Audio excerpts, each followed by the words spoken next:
Mira and HarlequinAudio present The Wrong Kind of Woman, a novel, by McCraw Crow, performed by Arndt. Clarendon, Clarendon, the mountains call her name. Unto death a Clarendon man I'll remain. Clarendon College Alma Mater, 1895. Chapter 1. November 1970, Westfield, New Hampshire. Oliver died the Sunday after Thanksgiving, the air heavy with snow that hadn't fallen yet. His last words to Virginia were, "Tax, Ginny? Do we have any tax?" That morning at breakfast, their daughter, Rebecca, had complained about her eggs. "Runny and gross," she said. Also, the whole neighborhood already had their Christmas lights up, and why didn't they ever have outside lights? Virginia tuned her out. At 13, Rebecca had reached the age of comparison, noticing where her classmates' families went on vacation, what kinds of cars they drove. But Oliver agreed about the lights, and after eating his own breakfast and Rebecca's rejected eggs, he drove off to the hardware store to buy heavy-duty Christmas lights. Back at home, Oliver called Virginia out onto the front porch, where he and Rebecca had looped strings of colored lights around the handrails on either side of the steps. Virginia waved at their neighbor Gerda across the street. On her own front porch, Gerda knelt next to a pile of balsam branches, arranging them into two planters, as Rebecca and Oliver described their lighting scheme. Rebecca's cheeks had gone ruddy in the New Hampshire cold, as Oliver's had. Rebecca had his red-gold hair, too.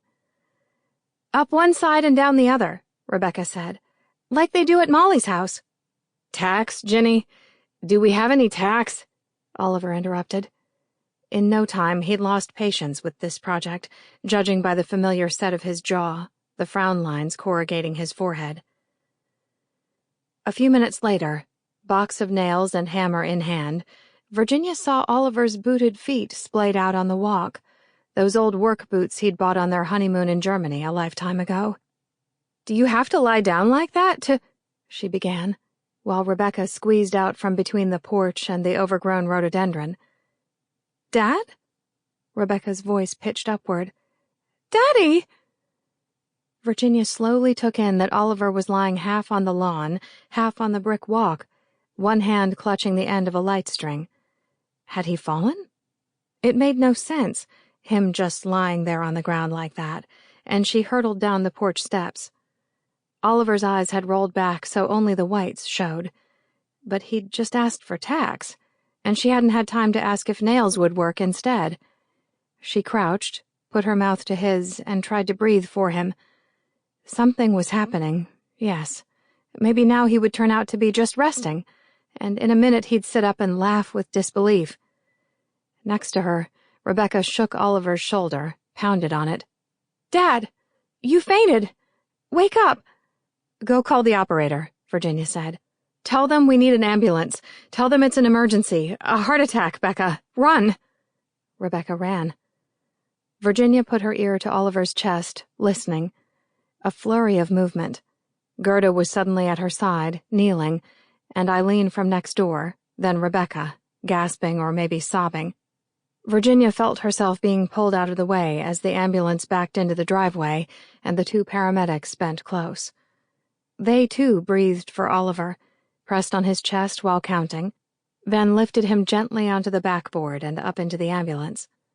She didn't notice that she was holding Rebecca's hand on her one side and Eileen's hand on the other, and that Gerda had slung a protective arm around Rebecca. She barely noticed when Eileen bundled her and Rebecca into the car without a coat or purse. She didn't notice the snow that had started to fall, first snow of the season. Later, that absence of snow came back to her, when the image of Oliver lying on the bare ground, uncushioned even by snow, wouldn't leave her.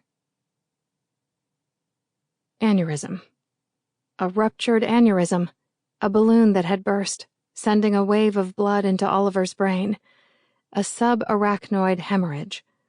She said all those new words about 1,000 times, along with more familiar words, bleed and blood and brain. Rips and tears, 1 in a million. Sample complete. Ready to continue?